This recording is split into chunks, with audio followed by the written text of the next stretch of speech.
Hello, everybody. Welcome to FIT Diversity Comic Con. My name is Kyunghee Pyun. I'm professor of art history at FIT. It's a great pleasure to host today's guest, Kiku Hughes, cartoonist to FIT. So I'm going to introduce Kiku briefly. And I think she's joining from Seattle. Is it correct, Kiku? Yeah. Yes. So you are 3 hours sort of late in a way. So you ahead of us. Oh, no, you were late. So it's a 3 p.m., 3:30 p.m., right? Yes. Yeah. Okay. So Kiku Hughes is a cartoonist and illustrator based in Seattle area. Her work has been featured in Beyond Anthology volumes 1 and 2, and Short Box number 2, and the Yellow Anthology. I suppose these are all famous anthologies of cartoons in the US, right? And Kiku creates stories about identity, queer romance, and compassionate sci-fi. She currently has a book called Displacement from MacMillan, First Second. So congratulations on your new book, Displacement. So is it your first time of visiting Diversity Comic Con? It is, yeah. Thank you so much. Displacement is my first, real graphic novel, my first book. So yeah, it's been a lot of firsts this year. But yeah, thank you for having me, Diversity Comic Con. It's so cool to see you. Yes, it's a great pleasure to have an author. We have an illustration major here at FIT, and a lot of them want to be cartoonists like you. So let me start with the book Displacement. So can you quickly summarize what this book is about? Yeah, Displacement tells the story of a fictionalized teenage version of myself being pulled back in time to experience Japanese American incarceration alongside my grandmother, Ernestina Teranishi, who was born in San Francisco and was 16 years old when she was forced to relocate to first Tan Fran Assembly Center and then the Topaz Relocation Center. So it's a story about sort of intergenerational experience, the power of memory, and the way that these mass events of racist trauma imposed on communities can really shape that whole community for generations. So, what was your historical source for this story, other than your grandmother's memoir or recollection? I mean, did you talk to your grandmother? Is she still alive, or what other sources did you use? Yeah, unfortunately, one of the big hurdles with writing Displacement was the fact that I never did get to meet my grandmother. She died when my mom was actually relatively young.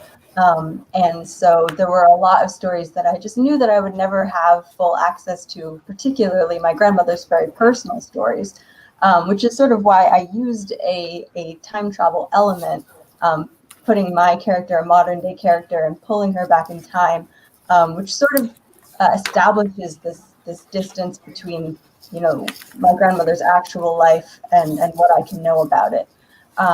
But there were lots of resources that I did have, luckily, about camps in general. Thankfully, in the modern age, the internet has been hugely helpful, especially organizations like Densho, which is an archival organization that works really hard to make first account primary source material about Japanese American incarceration, first accounts from survivors of the camps, available to access online in their encyclopedia. So organizations like Densho, Library of Congress, and a lot of files that have been, only in the last decade or so declassified from the government, I was able to use to really supplement my understanding of what happened. Yeah. So based on your historical research, so what is your current perception of the current status of Japanese Americans in the United States?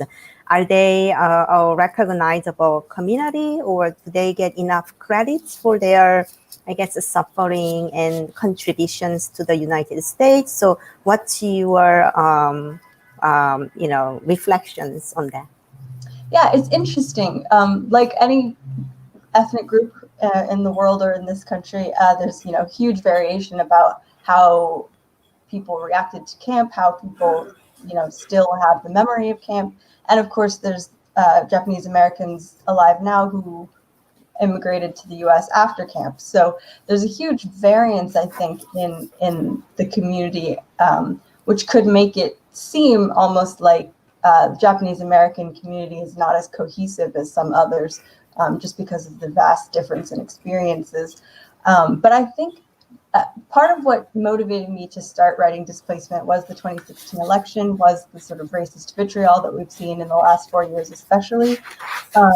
And I was really motivated also by seeing how many Japanese Americans were specifically standing up and saying, you know, in this moment where we're seeing a lot of parallels between the racist fear-mongering that's going on in this election and what happened in 1940s to Japanese Americans, there was a big community-wide push to really sort of bring these stories to the forefront, remind people that we have condemned this kind of racist accusation, or these sort of, you know, racist policies in the past, and we shouldn't allow them to continue or to repeat. So even amongst Japanese Americans who immigrated post World War II, and you know, fourth, fifth generation Japanese Americans who have, you know, personal experience with camp, but who just have the memory of it from their families, you know, everyone really came together in a way that was really inspiring to see. So I think camp is still a huge part of Japanese American collective identity, even as we have varying degrees of relationship to it. That is really helpful that you made an analogy between the history and the present. That's why I guess the historical investigation is still valid. So I think this question, you know, student in my class, he probably read your book and he's, you know, interested in your grandmother's talent as a violinist. So he was saying, how would you say your grandmother's talent as a violinist is affected by moving to New York City? Was it positive or negative move to be an immigrant? Yeah, it's interesting. My grandmother was born in San Francisco, so she was an American citizen. She was born in the U.S. But violin was definitely her means of escaping camp, which is kind of an interesting relationship to have to your art, I guess. She was able to leave camp earlier than her parents because she got accepted to Juilliard. And if you had that kind of university acceptance and sponsorship from someone on the East Coast, you were able to leave camp a little earlier. So in that way, violin was sort of her escape from incarceration. But she didn't go on to pursue violin after college. She went on to become a kindergarten teacher. So I will never know exactly how she felt about it. But I do think, you know, it represented freedom, but it also wasn't necessarily what she wanted to do in the end. So it was something that she forced herself to be very good at in order to leave camp. And this sort of narrative of the exceptional minority, I think, was very popular among Japanese Americans, and still is in a lot of Asian American communities, this idea that, you know, you have to be the very best at a specific art or a specific, you know, school related thing in order to sort of prove our worth in this country. And I think that was, you know, probably the case in hers. Right. So, you know, among the audience, they were asking, how did you learn about camp? You know, a lot of older generations don't like to talk about it. So you just said you did a lot of research, archive research, you know, by going to the Library of Congress, right, and so forth. And then somebody says, was it hard to write about your grandmother's experience during this hard time and still able to write a comic on it for kids? Because at some point you have to digest that experience and then make it something else. So how was the process? I mean, you know, how did you write it for sort of other, you know, like a juvenile audiences, I would say, like a juvenile readers? Yeah, in terms of how I sort of approached writing it, I think one of the ways that I started was to really focus on what I did know off the bat, sort of the stories that I had grown up hearing. There were, you know, certain moments in the book that I really used as the sort of, I guess, tent poles that would hold up the rest of the story. And these were really emotional moments in camp that had enough importance that even I, 3 generations down, had heard these stories. For example, the murder of James Wakasa is a major point in Topaz, and it was a very traumatic moment in the camp when one of the camp guards murdered a man who was walking along the perimeter of the fence, and there were all these rumors about what had happened, and that is a story that was passed down to me, and I felt like it was one of those big events that was, even though it's true that a lot of Nisei, second generation people born in the United States but were taken to camp didn't like to talk about their experience, this was a story that nonetheless had been passed down. So I felt like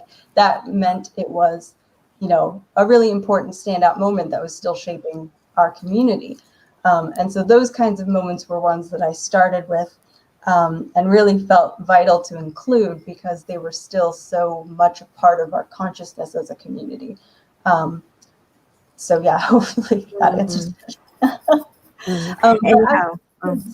Yeah, sorry, I forgot the second part, but writing for a sort of younger audience, I also felt like, these were stories that I'd grown up with. These were things that I had, heard as a kid, and it felt like kids are able to handle this sort of story when they are given a story that allows them to humanize people and to really connect with people. I think they can handle that kind of information as long as they feel a connection.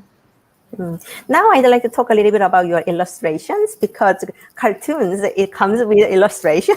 So your audiences were wondering, like how did you come up with this style? And also, the frame of your cartoon is like it's shown on the television or something, right? Like you have like the time slip, like a component. And so can you talk a little bit about your inspirations for that particular illustration?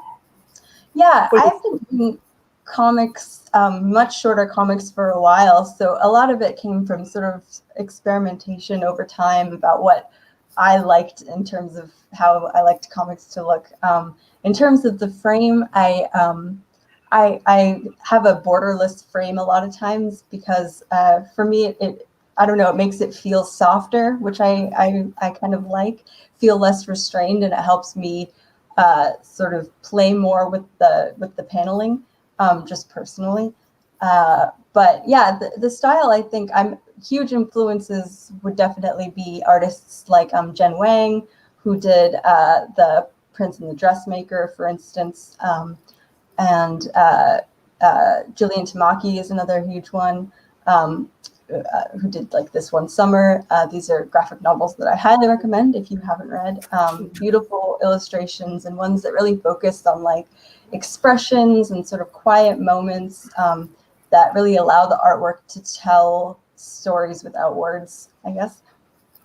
And then, among the audiences, there was a question about your genre. Like, in the beginning, I read you have that sci-fi, and you have queer romance and about identity, right? So, how do you come up with this type of genre, and how did you develop interest in those particular areas? Yeah, sci-fi is a huge passion of mine, and particularly I want to give a shout out to author Octavia Butler, who is a local Seattle author, was a local Seattle author who really wrote sci-fi that was so boundary breaking, I guess. It wasn't like any other sci-fi I'd read before. And her work, especially Kindred, really inspired me and sort of helped me figure out ways that sci-fi and time travel specifically can represent more than just time travel. It can be a representation of trauma, of exploring intergenerational trauma. And I really, I felt like sci-fi is a really interesting way to sort of take these really complicated societal phenomenon and sort of make them a little bit more digestible while also making them more literal, I guess. But when you write these kind of novels, do you have a synopsis or outline before you get into the illustration and some words, or what's the working process for you in your mind? Yeah, I definitely start with an outline, and I think it helps me sort of structure. And again, like I said before, the key events that I had grown up hearing, I sort of started with an outline that I knew those events were going to be included, and sort of filling in between how I would get from point A to point B. And then I usually from there have to sort of half thumbnail, half script. And thumbnails, for those of you who haven't worked on comics, it's basically drawing the entire book in micro scale, just laying out the panels and sort of the page order, etc. So I find it helpful to sort of thumbnail alongside my script writing and do those in tangent, because it's such a visual story. You kind of have to keep those both in mind at the same time. I see. Now we are going to really juicy part about being a comic artist as a profession. There are a lot of questions what it is like to be a comic artist. So what was your career path to become a graphic novelist? How did you get published? What's your journey?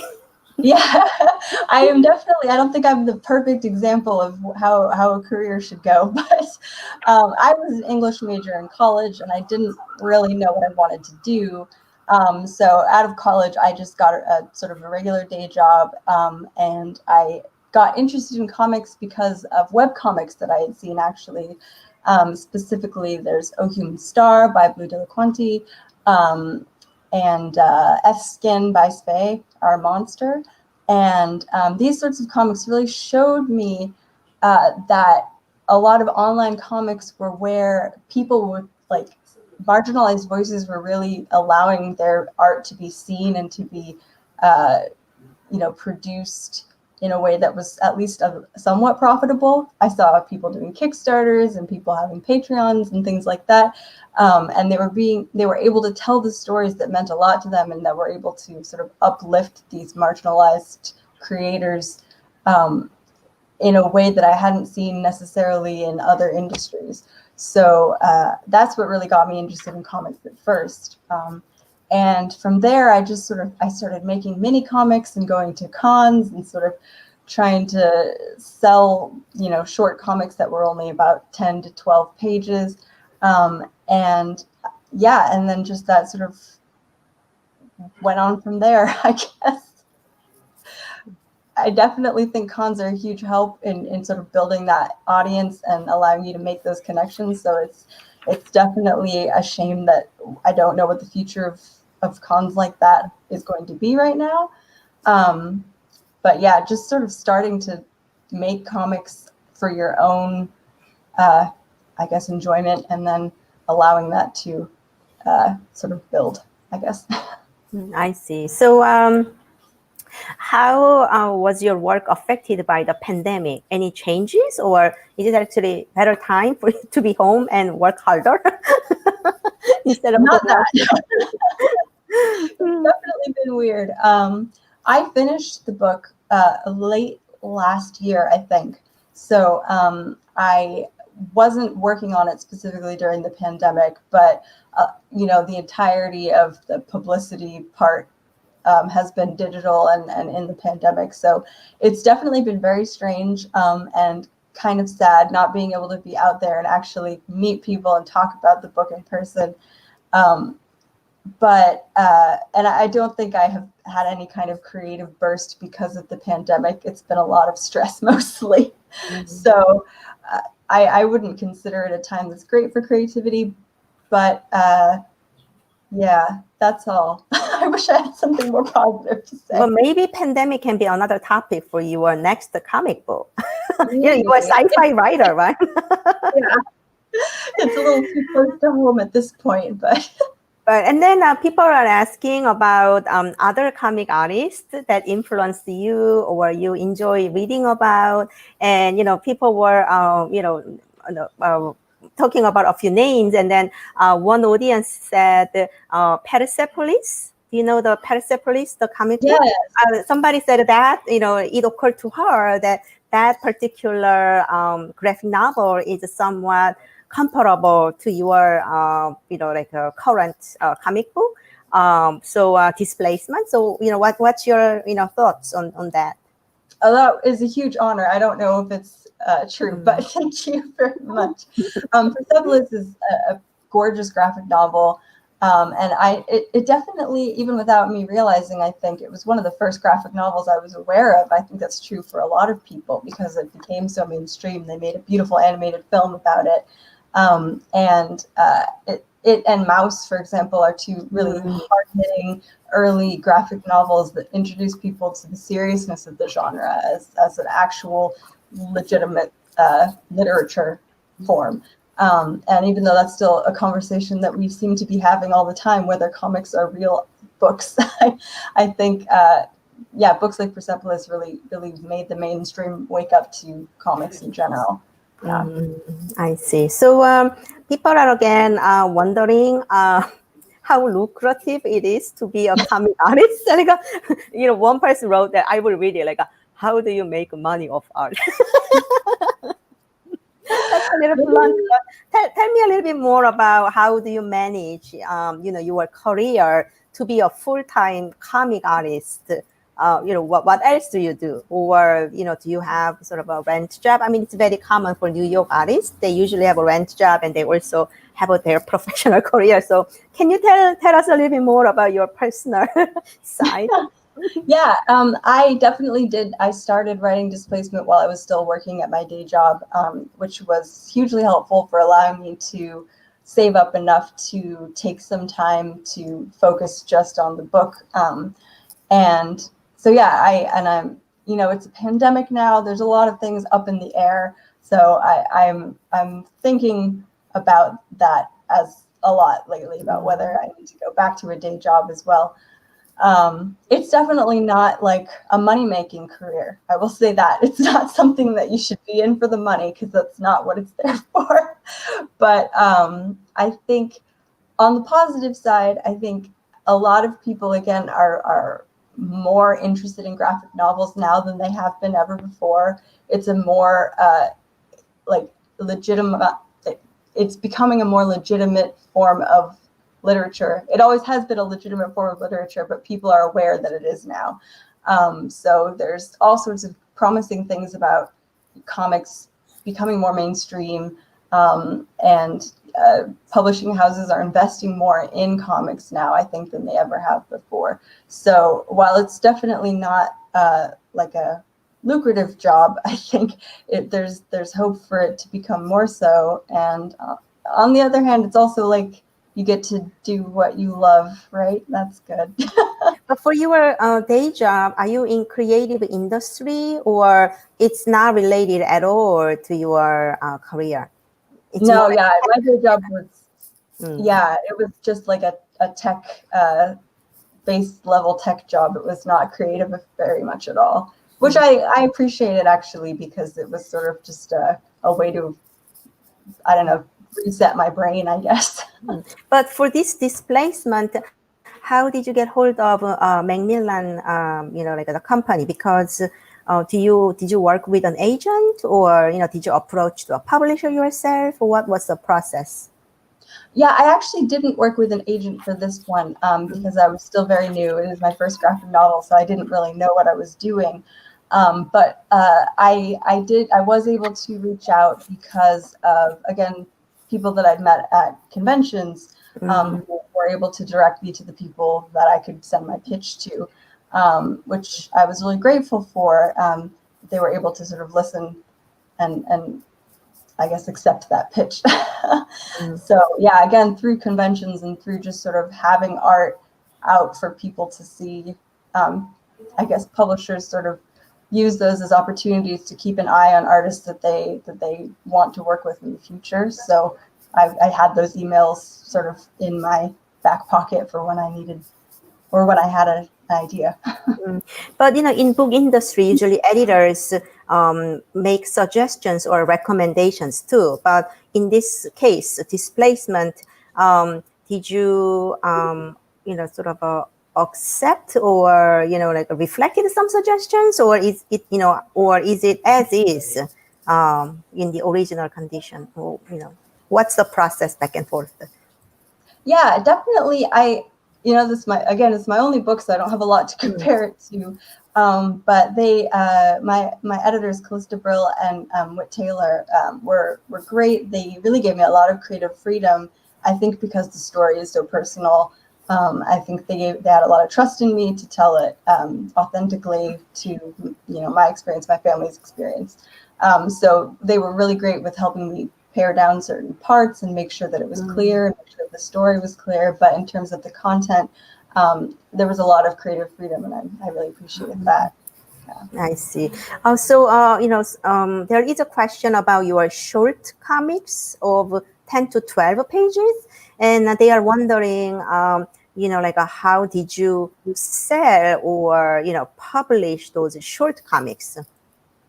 Yeah, I started out just printing them at home, and I had a long arm stapler, and I would just print them at home. And eventually I started using print shops and things to get them more professionally printed. But it was very DIY at first, which, you can definitely tell that it's made at home, but the story is still on the page. So I highly recommend that if cons ever come back, I guess, or, even if you just want to do it at a local comic shop. I know there are certain local comic shops that have like self-published shelves. That's a really great resource for just sort of getting your name out there and just showing people what you can do and what you're interested in comics. I see. So the short comics of 10 to 12 pages, usually how long does it take to finish like one set or one volume of the short comics? Yeah, it really depends. I did one in 2 days because I was rushing before a con.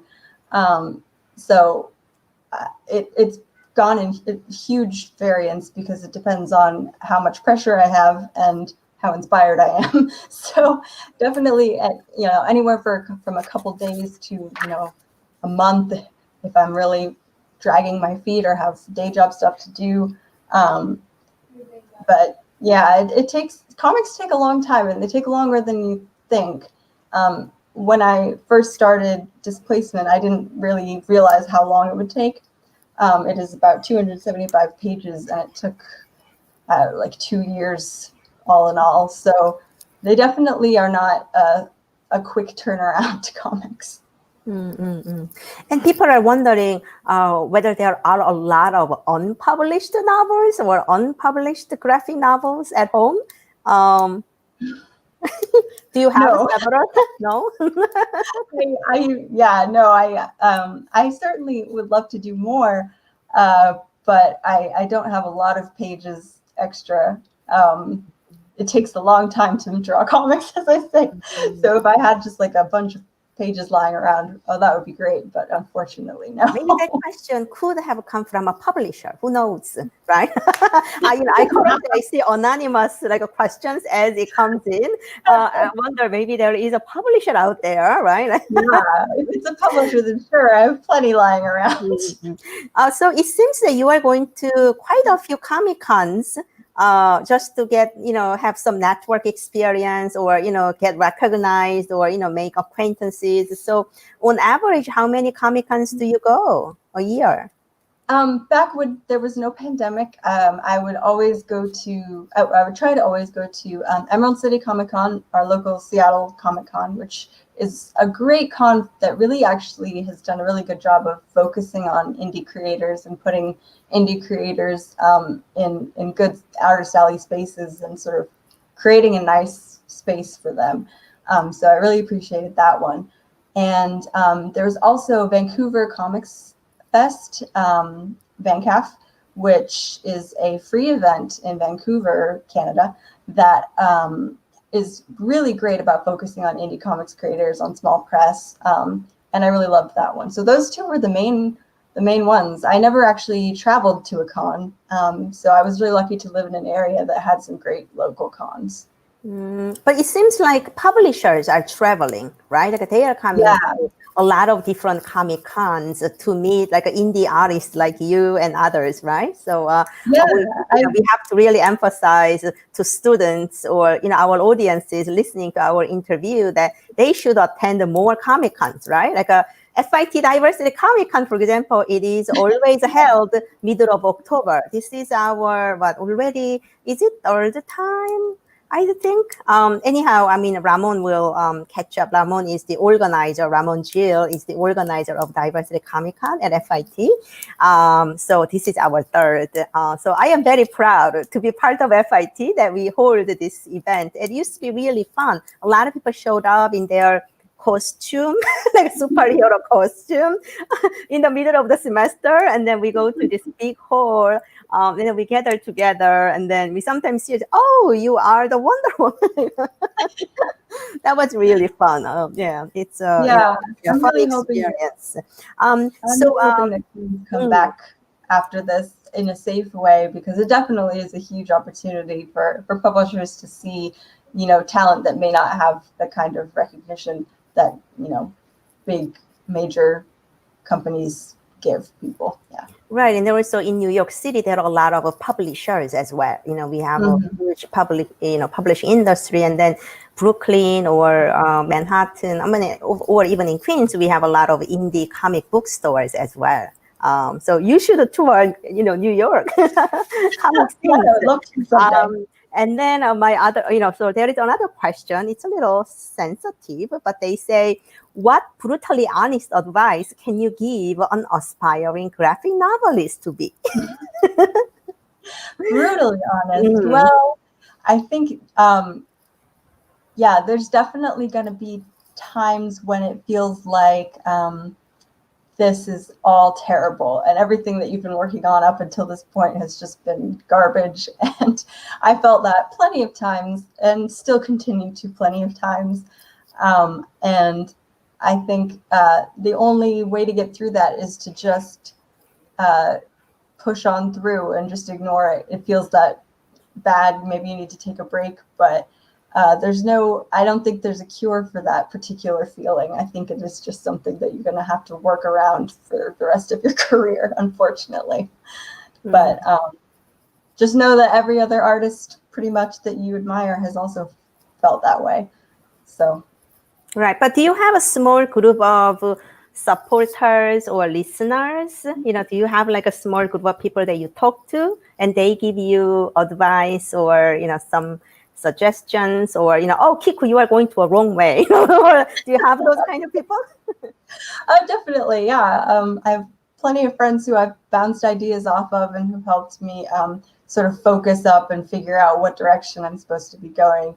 My girlfriend especially helped me in moments of crisis throughout writing Displacement. So yeah, it's important to have people that you really trust. And she's a librarian, so that was nice because she knows what books should be. Maybe she can be your agent soon. Perfect. So, moving on for sort of a future of your career, people are wondering what other creative projects you have in your mind or you are currently working on after this Displacement project. Yeah, it's interesting. Displacement is such a weird debut book because it is so singular. Like it's about a very specific story that is very personal. But I'm not going to make another book very similar to it, I don't think. So it puts me in kind of a weird position. But I definitely want to continue making comics that are focused on social justice issues and on telling stories that sort of have that kind of call to action for readers to say, not just about sort of highlighting social issues, but also what we can do to, enact change within our communities. Yeah. So anything like involved with that would be perfect. I see. And then there is another really important question, and they were asking, where do you want to be in 10 years? Well, I really, somebody I really admire is Mariko Tamaki, who did also This One Summer. She's the writer. and has written for plenty of comics, but also worked to sort of highlight other artists and other writers, marginalized writers, and is, I believe, starting an imprint focused on LGBT creatives in comics. So, you know, her career is one that I would love to emulate, sort of still working in comics, but also working at the back end to sort of uplift other voices in comics would be great. I see. And then somebody asked this question: what is the biggest challenge you face in making comics? I think probably the biggest hurdle is your own brain, at least for me, because there are so many moments in comics, because they take so long. There are so many moments where you can just hit the wall or feel completely like this is an like an unimaginable task. There's absolutely no way I can draw 275 pages, and that sort of doom thinking is very it's a big problem for me specifically. But I think, yeah, that's probably it. Have you ever had a writer's block? Do you know what the writer's block is? Like, oh yes, absolutely. Writer's block, you have artist block, where you simply, like, you just can't draw for a day, and it is the most frustrating. And I still haven't 100% figured out how to solve that, but usually going for a walk helps at some point. Mm-hmm. So, you know, like it's common to have assistants, like in contemporary art, for example. You know, like you are the concept creator, but then, you know, if you have a concept, you can also collaborate or get assistants, you know, to do a little bit of work. So there is a question about, you know, like whether you complete all the illustration by yourself, or you know, you sometimes work with somebody else, or you know, what's your idea on this type of apprenticeship or collaboration? So far, I've worked pretty much all by myself, and that is meant for two reasons. One being I usually don't know what I'm doing, and I don't have enough information to pass on to somebody to tell them, all right, color this way, because I haven't figured out myself yet.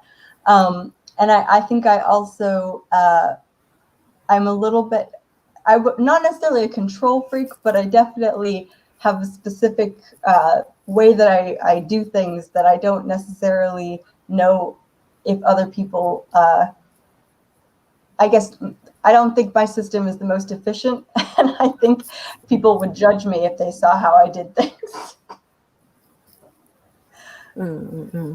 I see. So you are very genuine and you know, authentic in every single aspect of your, you know, production, right? Like right now. Right now. But who knows, maybe in 10 years, you may need 5 assistants, right, working together.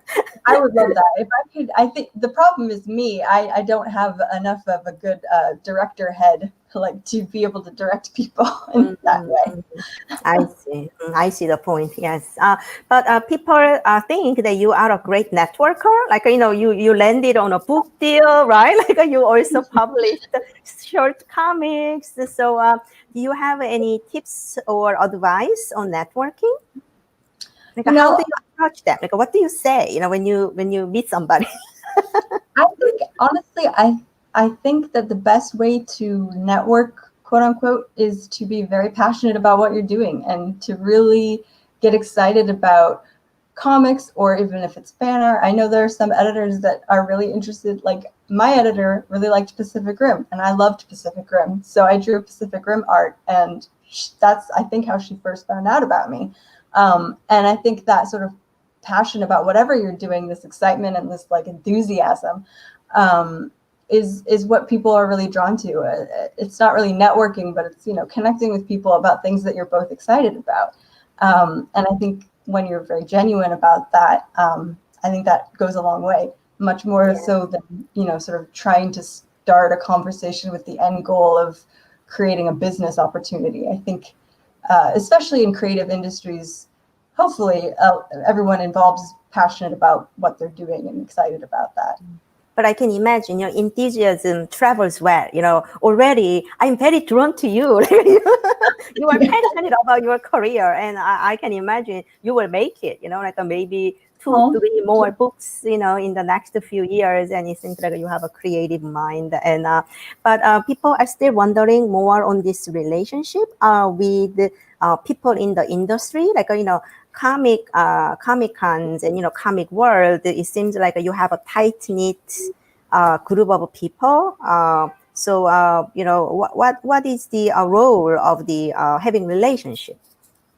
Yeah, I think like any community, and I hope comics is a community, although there's certainly different aspects of comics and different groups that tend to form together. But I think as artists, your only role is, or your job is really to, again, be passionate about what you're making and also excited about what other people are making. I think a huge part of being a comic artist is reading other people's comics and getting excited about them and talking about them and sort of uplifting the entire community, because when one comic artist succeeds, I think it really brings the entire community to new levels. So yeah, not just being excited about what you're making, but also being excited about what everyone else is doing and what other comics are being done, especially by marginalized creators, which I hope this industry is really giving a voice to, more so than other industries like Hollywood, for example. Or So somebody said, do you prefer writing or drawing, or do you like them equally? Yeah, I think I like them equally in different moods. Writing is definitely something that you can take anywhere, and I appreciate that. I did a lot of writing in my local bookstore, which was really great. Being able to be out in the world and writing is a whole unique experience, and I appreciate that. And drawing takes a lot longer. I usually am tied to my desk, but it's very rewarding because when you see it, it actually feels like a real thing. So yeah, I think they both have parts of them that I really appreciate, but I think in the end, drawing is always what I prefer. We only have a couple of minutes left. I mean, it's already almost the end of the talk. So I am going to wrap up. There is a final question. Do you think future project will draw from your personal life? Oh my goodness, it's a big deal, like your personal life. Yeah, I think as artists, there's really no way for a project to not draw from your personal life in some way. I think everything that you do usually injects a certain amount of yourself into it, especially, I think the best projects are very personal like that. I probably won't do anything quite as literally personal as Displacement. I mean, this is genuinely a story about my family. But I do think, there are aspects of who I am, of where I've grown up, and of the things that are really important to me, that I always try to put in every story to a certain extent. So yes and no. So I'd like to thank you again for coming to FIT Diversity Comic Con virtually. And I sincerely hope that you visit FIT in person next year if we have, if pandemic is over. And I'd like to thank our university president, Dr. Joyce Brown, and our Chief Diversity Officer, MacMillan. They are great advocates of these initiatives, Diversity Comic Con.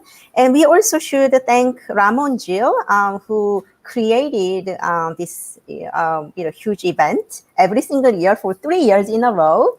And once again, my name is Kyunghee Pyun. I am professor of art history. And, interview with you was very meaningful because I am currently teaching Asian American art and design. This is a new course that I developed about 3 years ago. So in this class, so the students actually learn about internment experience. And do you know Chiura Obata, the great Japanese teacher?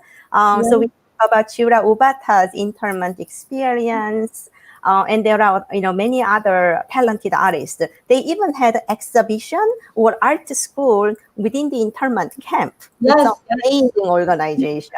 It is very meaningful, and I'm sure next semester I can assign your book as one of those readings. There is like a letter from Topaz. There is another like a book, about this experience. Is it Mine Diary Ikubo. or what was the name? Do you know the exact title? Mine Ikubo made a book called Citizen 13660, which was an illustrated diary of her experience at Topaz. So she was a huge inspiration as well. And it was almost a comic that she made at the time about her experience. Yeah. So, past and present are, in a way together. Thank you so much, everybody, for coming to Kiku Hughes' Artist Talk, actually, Comic Artist Talk. And then we want to have all again. And then I'd like to thank Michael Gracia, who is, who's the head of this company, Get in Tune. Do you see a little cute logo, on the upper right side? It says Get in Tune. Make comics part of your life. That makes your life greater. Thank you. Thanks. Bye, everybody. Enjoy your evening.